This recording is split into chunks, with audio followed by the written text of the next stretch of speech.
La primera vez que pensé que algo raro pasaba con Laura fue un martes cualquiera, a las 11 de la noche, cuando escuché su risa, pero no estaba en casa. Yo estaba medio dormido en el sofá, con la tele encendida, cuando sonó ese tipo de carcajada suya que solo aparecía después de un par de copas y buena compañía. Venía de la calle, desde abajo. Me levanté, abrí la persiana y ahí estaba, Laura, mi mujer, apoyada contra la puerta del coche de otro hombre, charlando como si no existiera el resto del mundo. Él se inclinaba demasiado cerca, y ella no se apartaba ni un centímetro. No me vio. Se subió al coche de él, y en lugar de arrancar, se quedaron ahí, hablando, riendo, mirándose. 10 minutos. 15. 20. Hasta que por fin se marcharon. Me quedé en la ventana, con esa sensación incómoda en el estómago, preguntándome por qué no me había dicho que saldría, por qué estaba riéndose con alguien que claramente no era un compañero de trabajo, y por qué a mí, en cambio, me dedicaba últimamente silencios más largos que cualquier conversación. Esa noche no dormí. Y no porque tuviera ya la certeza de nada, sino porque intuía que aquello era solo la punta del iceberg. Al día siguiente intenté comportarme como si no hubiera pasado nada, porque necesitaba observar sin levantar sospechas. Laura se levantó antes que yo, se preparó un café rápido y salió diciendo que tenía que ir a una reunión en la oficina central, algo que, según ella, era urgente y que no podía esperar. La miré mientras se ponía los zapatos y respondía a un mensaje en su móvil, sin que se diera cuenta de que yo estaba prestando atención.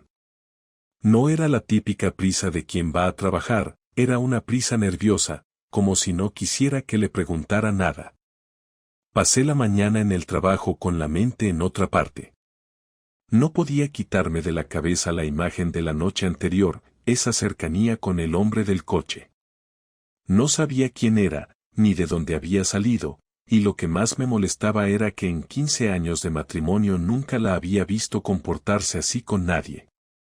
Decidí que no iba a quedarme con la duda. A la hora de comer, inventé una excusa y salí de la oficina. Cogí mi coche y me fui hacia la zona donde estaba la oficina central de su empresa.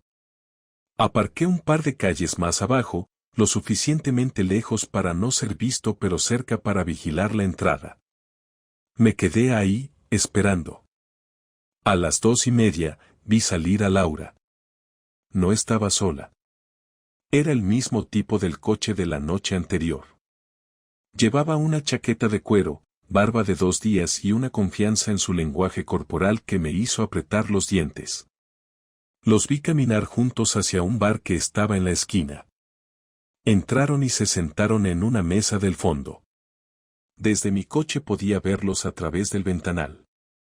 No parecía una comida de trabajo, y no hacía falta escuchar lo que decían para entender que no hablaban de temas laborales. Ella sonreía todo el tiempo, se inclinaba hacia él y jugaba con su pelo. Él le tocaba la mano sin disimulo, y ella no se apartaba. Estuve ahí casi 1 hora. Vi cómo él pagaba la cuenta y salían juntos. No volvieron a la oficina, sino que caminaron hacia un parking privado que estaba a media manzana. Ella miraba a su alrededor, y por un segundo pensé que me había visto, pero no se detuvo. Él abrió su coche y ella subió directamente al asiento del copiloto. Se quedaron un momento dentro, y aunque no podía ver claramente lo que hacían, por la forma en que sus cabezas se acercaron, no necesitaba más confirmación. Sentí un calor subirme por el cuello, una mezcla de rabia y descontrol. En ese instante tuve claro que no podía seguir fingiendo que todo estaba bien, pero también sabía que no podía entrar en ese parking y montarle una escena. Necesitaba pruebas, algo que no dejara espacio a excusas o negaciones. Así que decidí seguirlos. Encendí el motor y esperé a que salieran del parking. Tardaron unos minutos, pero finalmente lo hicieron. Lo seguí a una distancia prudente, cuidando de no llamar la atención. No se dirigieron a ninguna oficina ni a ningún lugar público. Terminaron en un edificio de apartamentos en el centro. Él aparcó, y ambos bajaron. Ella miró el móvil, como si revisara algo, y subieron juntos. Me quedé en el coche, estacionado en doble fila, intentando decidir qué hacer. No quería arruinarlo todo en un arranque impulsivo, pero cada minuto que pasaba me costaba más mantenerme quieto. Saqué el móvil y apunté la dirección exacta, junto con la matrícula del coche. Tomé un par de fotos discretas que mostraban claramente que estaban entrando juntos al edificio. Me quedé esperando durante casi 2 horas, hasta que los vi salir. Ella tenía el pelo ligeramente despeinado y se reía por algo que él le dijo antes de separarse. Él se metió en su coche y ella llamó a un taxi. No volvió a la oficina, sino que se fue directamente a casa. Yo llegué antes que ella, dejé mi coche un par de calles más lejos para que no notara nada raro. Cuando entró, fingí que estaba viendo la televisión. Me saludó con un beso en la mejilla y dijo que había tenido una jornada agotadora. Yo asentí, sin decir nada. Esa noche, mientras cenábamos, le pregunté de forma casual si había salido a comer con alguien del trabajo. Me dijo que sí, que con unas compañeras, pero que se había alargado un poco porque estaban celebrando un proyecto terminado. No pestañeó al mentir. No respondí, solo asentí y cambié de tema. Por dentro, estaba decidido, ya tenía suficiente para saber que algo estaba ocurriendo, pero necesitaba más. No iba a enfrentarla con lo que tenía, quería que fuera imposible que se escapara con explicaciones baratas. Al día siguiente, contactaría a un amigo que trabaja en seguridad y le pediría ayuda para instalar un par de cámaras y un localizador en su coche. Esa noche no dormí, pero no fue por las dudas, sino por la certeza. Lo que había visto en esas horas me había quitado cualquier esperanza de que aquello fuera una confusión. Ahora, lo que me quedaba por descubrir era cuánto tiempo llevaba mintiéndome y hasta dónde estaba dispuesta a llegar. El viernes siguiente ya tenía suficiente material como para dejarla acorralada. Las cámaras y el localizador que mi amigo me ayudó a instalar no dejaron margen para la duda. 2 días antes había pasado la tarde entera en el mismo piso del centro, y la noche anterior había mentido diciendo que estaba en una reunión que, según la aplicación, la tuvo en un bar a las afueras con el mismo hombre. Guardé fotos, vídeos y la ruta completa en el móvil. No me hacía falta nada más. Esa noche llegué a casa antes que ella. Dejé la mesa puesta, pero no con intención de cenar juntos, sino porque quería que viera que la estaba esperando. Cuando abrió la puerta y entró, con ese tono despreocupado de siempre, noté que iba a intentar pasar por encima de todo como si nada hubiera cambiado. Me saludó con un beso en la mejilla y dijo que estaba cansada. No respondí. Siéntate, Laura, le dije mientras me mantenía de pie. Tenemos que hablar. Ella frunció el ceño, como si no entendiera por qué le hablaba así, pero obedeció y se sentó. Dejé mi móvil sobre la mesa, abierto en la galería de fotos, con la primera imagen mostrando claramente a ella y a ese hombre entrando al edificio. ¿Qué es esto?, pregunté, sin apartar la vista de su cara. Laura miró el móvil unos segundos y luego me miró a mí. Intentó sonreír, pero era evidente que estaba calculando qué decir. No es lo que parece, dijo al fin. Es un compañero de trabajo, necesitaba que le ayudara con unas cosas personales.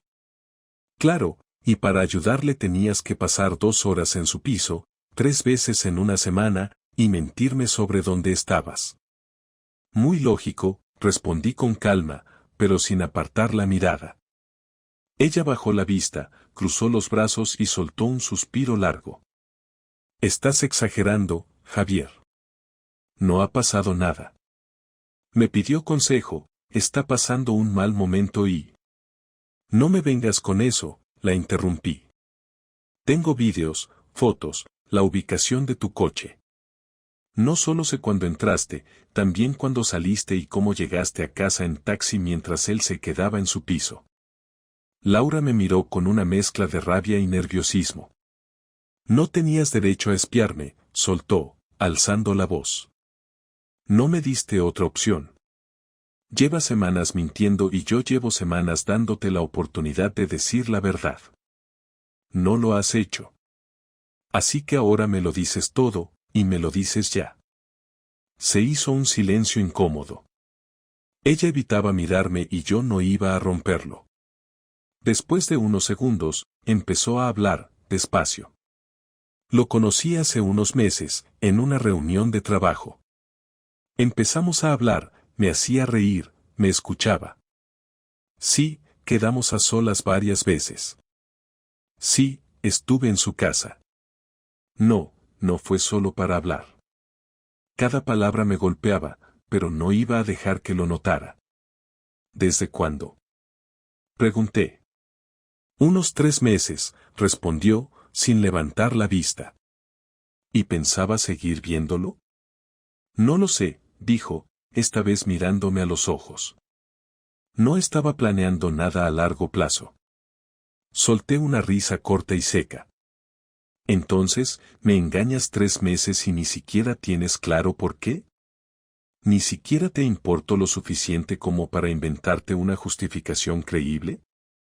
No es tan simple, contestó ella. Me sentía vacía, como si estuviera viviendo siempre lo mismo. Con él era diferente, no tenía responsabilidades, no tenía esta tensión. Claro, con él no tienes que rendir cuentas. Con él puedes fingir que no tienes una vida construida conmigo durante 15 años. Ella apretó los labios, como si quisiera decir algo más pero no pudiera. Yo ya estaba cansado de escucharla minimizar lo que había hecho. Te lo voy a dejar claro, Laura. Ya no tienes margen para medias verdades. O me dices absolutamente todo lo que ha pasado o lo averiguaré yo y no habrá conversación posible después. Se quedó callada, y su silencio me confirmó que había más. Y lo hubo. Admitió que lo había visto incluso cuando yo estaba enfermo en casa, que llegó a inventar viajes de trabajo para pasar la noche con él y que, aunque no tenían planes concretos, él le había sugerido irse un fin de semana fuera. Cuando terminó de hablar, me levanté y fui a la cocina, necesitaba un momento lejos de ella para no decir algo de lo que me arrepintiera. Escuché que me llamaba, pero no respondí. Volví con un vaso de agua y me senté otra vez. Muy bien, ya lo sé todo. Ahora, escucha lo que te voy a decir. No voy a hacer como si esto fuera un error sin importancia. Y no voy a permitir que me mires a la cara después de mentirme tanto tiempo y esperar que todo siga igual. Así que piensa muy bien qué vas a hacer, porque lo que yo haga después dependerá de tu siguiente movimiento. Ella tragó saliva y dijo que necesitaba tiempo. Yo asentí, pero ya tenía claro que ese tiempo no iba a ser para salvar nada, sino para planificar lo que vendría después. El sábado por la mañana me levanté temprano, mucho antes que Laura, y salí de casa sin hacer ruido. No tenía intención de quedarme quieto esperando a que ella decidiera qué hacer. Había pasado toda la noche pensando y repasando en mi cabeza cada conversación, cada mentira y cada gesto de desprecio que había tenido conmigo en los últimos meses. No era cuestión de simplemente marcharme y dejarle el camino libre para seguir con su amante como si nada hubiera pasado. Quería que sintiera el mismo nivel de incomodidad, exposición y consecuencias que había provocado en mí. Lo primero que hice fue llamar a Marcos, un amigo que trabajaba en una imprenta y que me debía un favor desde hacía tiempo. Le pedí que me ayudara a preparar un dossier con todas las fotos, vídeos y capturas de ubicación que había reunido. No me interesaban frases dramáticas ni adornos, solo hechos claros y ordenados.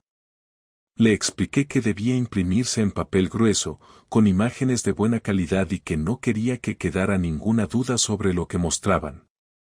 Marcos no hizo preguntas innecesarias, solo me dijo que en 2 días lo tendría todo listo. Mientras tanto, Busqué en redes sociales a la familia y amigos cercanos de Laura, incluidos algunos compañeros de trabajo que ella siempre ponía como ejemplo de personas serias que saben separar lo personal de lo laboral. Hice una lista de direcciones de correo electrónico y perfiles para asegurarme de que, cuando llegara el momento, toda esa gente recibiría la misma información sin que pudiera borrarla o manipularla. Ese mismo día por la tarde, fui a un centro comercial y compré una pequeña cámara portátil que podía grabar audio y video sin levantar sospechas. La instalé en el salón, en un lugar donde podría captar cualquier conversación que Laura tuviera por teléfono o en persona mientras yo no estaba en casa. No me bastaba con exponer lo que ya había hecho, quería saber si seguía mintiendo incluso después de haberla confrontado. Esa noche, cuando volvió del supermercado, se mostró más amable de lo habitual, como si intentara compensar lo ocurrido o tal vez solo mantener las apariencias. Preparó la cena y habló de cosas triviales, evitando por completo el tema del día anterior. Yo seguí su juego, pero cada vez que sonaba su teléfono, observaba cómo lo tomaba con rapidez y se giraba un poco para que no pudiera ver la pantalla. El domingo por la tarde me quedé solo en casa y revisé la grabación de la cámara. Encontré una conversación breve pero suficiente con una amiga suya en la que decía que yo estaba raro y que seguramente se le pasaría en unos días. También dijo que no pensaba cortar todo contacto con el otro hombre, pero que sería más discreta. Esa frase selló mi decisión de no limitarme a una ruptura silenciosa. El lunes recogí el dossier que Marcos había preparado. Eran casi 100 páginas con imágenes, fechas, horas y descripciones concisas de cada encuentro que había documentado. Lo revisé y añadí una portada con su nombre completo, su puesto en la empresa y la frase, conducta documentada entre fecha y fecha. Lo empaqueté en sobres acolchados, uno para cada persona de mi lista. También preparé una copia en formato digital para enviar por correo electrónico. El martes por la mañana, mientras Laura estaba en la ducha, tomé su teléfono y con un adaptador transferí todas las conversaciones que había mantenido con él, incluyendo mensajes de voz y fotos que creía borradas. Las guardé en una carpeta cifrada en mi ordenador, lista para enviarse junto con el resto de la información. No solo se trataba de exponer la infidelidad, sino de dejar claro que la había ocultado de forma sistemática y consciente. Esa misma tarde, envié los sobres por mensajería y programé los correos electrónicos para que se enviaran el jueves a las 9 en punto de la mañana. Quería que todo se distribuyera mientras ella estuviera en la oficina, sin posibilidad de reaccionar de inmediato. Me aseguré de que algunos destinatarios fueran compañeros de trabajo clave, incluido su jefe directo y una persona de recursos humanos. El jueves llegó y, como había previsto, a las 9:15 recibí la primera llamada de Laura. No contesté. Luego llegaron los mensajes: ¿qué has hecho? Esto es una locura, tenemos que hablar ahora mismo. No respondí a ninguno. Sabía que en su oficina ya habrían visto el dossier y que la conversación con su jefe no iba a ser precisamente agradable. Esa noche llegó a casa con el rostro desencajado. Me acusó de haber arruinado su reputación, de ser un psicópata vengativo y de haber cruzado todos los límites. Yo la dejé hablar y, cuando terminó, le dije con calma que lo único que había hecho era mostrar la verdad tal cual había ocurrido. Le recordé que fue ella quien decidió mentir, ocultar y continuar viéndose con ese hombre después de que yo le pidiera explicaciones. No contestó nada más. Se encerró en el dormitorio y no salió en toda la noche. Yo, por mi parte, me senté en el salón y repasé los mensajes que me habían llegado de varias personas agradeciéndome que les hubiera mostrado lo que pasaba. Algunos eran neutrales, otros claramente indignados con ella. No sentí alivio, pero sí una satisfacción fría al saber que ya no podía esconderse detrás de su versión edulcorada de los hechos. Al día siguiente, cuando se marchó temprano sin despedirse, confirmé que mi plan había funcionado. En menos de una semana había pasado de creerse intocable a estar completamente expuesta. Y eso era solo el inicio de lo que tenía preparado. El lunes siguiente decidí que era el momento de tener la última conversación con Laura, no para pedir explicaciones, porque ya las tenía todas, sino para cerrar el capítulo y dejar claro cómo quedaría nuestra situación. No quería que después intentara reescribir lo ocurrido o presentarse como víctima ante quienes aún no se habían enterado de todo. Esperé a que llegara de trabajar, y cuando entró la casa estaba ordenada, la mesa del salón despejada y 2 sillas frente a frente, como en una reunión formal. Ella entró con un gesto cansado, dejó el bolso sobre el sofá y me miró con una mezcla de desafío y resignación. No había saludo, ni preguntas triviales, solo un silencio que rompí yo. Siéntate, le dije. Hoy vamos a dejar todo claro y no habrá más conversaciones después de esta. Laura se sentó lentamente, cruzó las piernas y se recostó en la silla. Si es para seguir con tus acusaciones, no tiene sentido, respondió. No son acusaciones, contesté. Son hechos. Tú los conoces, yo los conozco y ahora lo saben muchas más personas. Esta conversación es para decidir cómo terminamos esto y bajo qué condiciones. Ella me miró con frialdad, pero no interrumpió. Lo que hiciste fue una humillación pública, dijo finalmente. Me expusiste delante de gente que no tenía por qué saber nada. No, la corregí. Te expusiste tú sola desde el momento en que decidiste mantener una relación paralela y mentir una y otra vez. Yo simplemente dejé que la verdad llegara a todos los implicados, porque no pienso cargar con el peso de tu versión a medias. Laura apretó los labios y bajó la mirada por un instante. ¿Qué quieres ahora?, preguntó con un tono más bajo. Quiero que dejemos de vivir juntos de inmediato.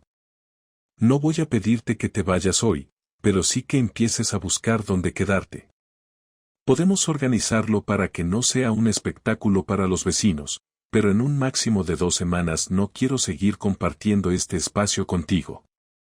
Ella se movió incómoda en la silla. ¿Y el piso? Está a nombre de los dos. Lo sé. Lo pondremos a la venta y repartiremos el dinero como corresponda. No tengo intención de quedarme con nada que no me pertenezca, pero tampoco voy a dejarte con todo como si aquí no hubiera pasado nada. ¿Y las cuentas, qué piensas hacer?, preguntó, intentando mantener la voz neutra. Cerrarlas conjuntas y separar todo lo que tengamos. No quiero seguir vinculado económicamente a ti. Se hizo un silencio largo. Yo la observaba y podía ver que estaba calculando sus opciones, intentando encontrar algún ángulo para salir menos perjudicada. Finalmente habló. No pensé que llegarías a este punto. Creí que con el tiempo lo aceptarías. Ese es tu problema, le dije. Crees que todo gira a tu favor si esperas lo suficiente. Pero no. No voy a aceptar convivir con alguien que me ha engañado y que, incluso después de ser descubierta, planeaba seguir mintiendo. Ella se inclinó hacia adelante, apoyando los codos sobre las rodillas. Te digo algo que no dije antes. Con él no era lo que crees. No estaba enamorada, no había planes serios, era una distracción. Una distracción que te llevó a pasar noches fuera, inventar viajes y poner en riesgo todo lo que teníamos. Aunque quieras restarle importancia, el daño está hecho. Y no se trata de si estabas enamorada o no, se trata de respeto. Laura se quedó callada unos segundos, luego se levantó y comenzó a caminar por el salón. ¿Y si te dijera que lo corto definitivamente? ¿Que no vuelvo a hablar con él? Te diría que ya es tarde. No estoy interesado en ver si cumples esa promesa, porque no confío en ti. Volvió a sentarse, más recta esta vez, como aceptando que la conversación iba en una sola dirección. Está bien, dijo. Buscaré un sitio. Pero quiero que quede claro que lo que hiciste con mi trabajo y mi familia fue cruel. Cruel es lo que hiciste tú durante meses mientras yo no sospechaba nada. Si no soportas las consecuencias, no tomes decisiones que te expongan a ellas. Se levantó otra vez, cogió su bolso y se dirigió hacia la puerta. Antes de salir, se giró. Nunca pensé que llegarías a ser así. Y yo nunca pensé que tú llegarías a ser así, le respondí.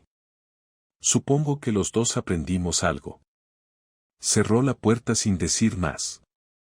Me quedé en el salón, no con alivio, pero sí con la certeza de que la última palabra estaba dicha y que lo que viniera después sería únicamente cuestión de trámites. Durante los días siguientes, la casa se convirtió en un espacio de tránsito. Laura iba y venía en horarios irregulares, evitando coincidir conmigo más de lo necesario. Yo mantenía mis rutinas como si nada hubiera cambiado, pero en realidad cada paso que daba estaba orientado a cerrar todo de forma definitiva. Llamé a un abogado para formalizar la venta del piso y la liquidación de bienes. No quería improvisar ni dejar cabos sueltos, porque sabía que, si lo hacía, ella podría intentar manipular los términos a su favor. El abogado me pidió todos los documentos de la propiedad, extractos bancarios y cualquier prueba que sustentara mi posición, y se los entregué el mismo día. No había nada que ocultar, solo que ejecutar. Mientras tanto, recibí mensajes de varias personas que habían sido testigos de nuestra relación durante años. Algunos me decían que lamentaban lo ocurrido, otros que nunca habían confiado del todo en Laura, y unos pocos intentaban convencerme de que reconsiderara las cosas por los buenos tiempos. Respondí a todos con educación, pero sin entrar en debates. No iba a permitir que el sentimentalismo ajeno condicionara mis decisiones.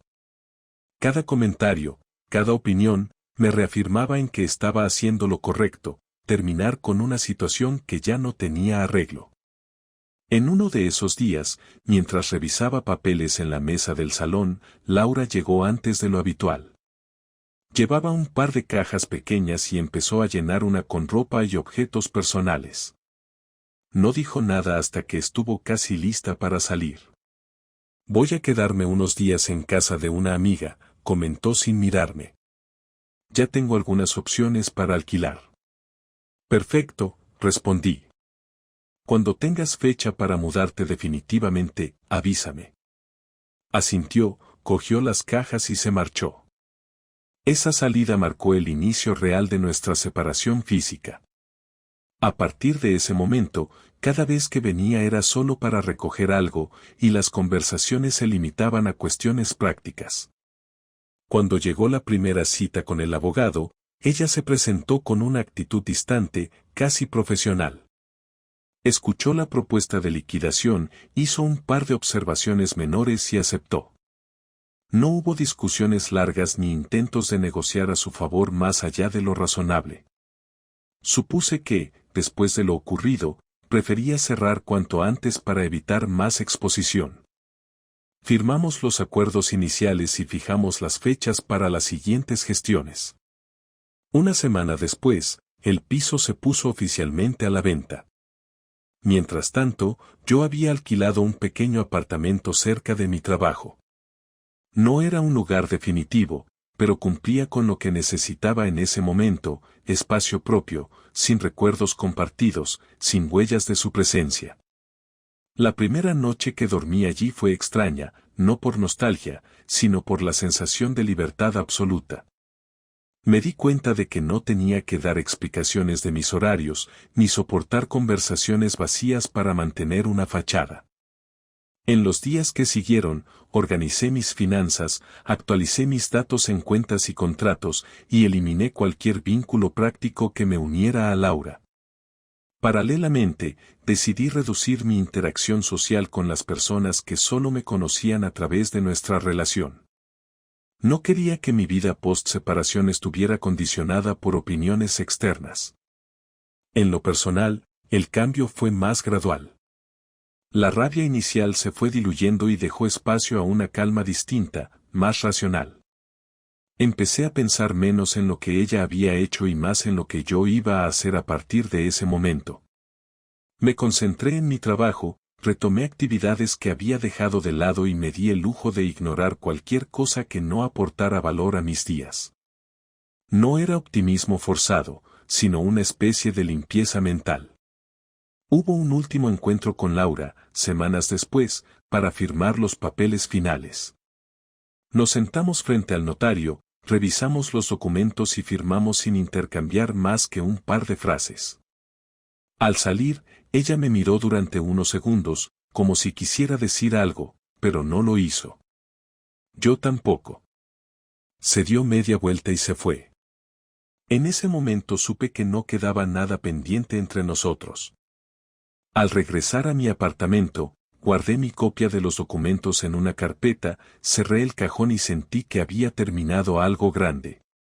No había satisfacción en el sentido de una victoria, pero sí la certeza de que todo el proceso, desde la primera sospecha hasta ese instante, había tenido un propósito: recuperar el control de mi vida.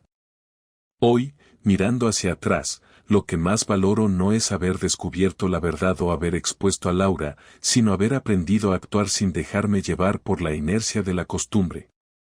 Entendí que la estabilidad no sirve de nada si se sostiene sobre la mentira, y que no hay argumento suficiente para justificar la falta de respeto.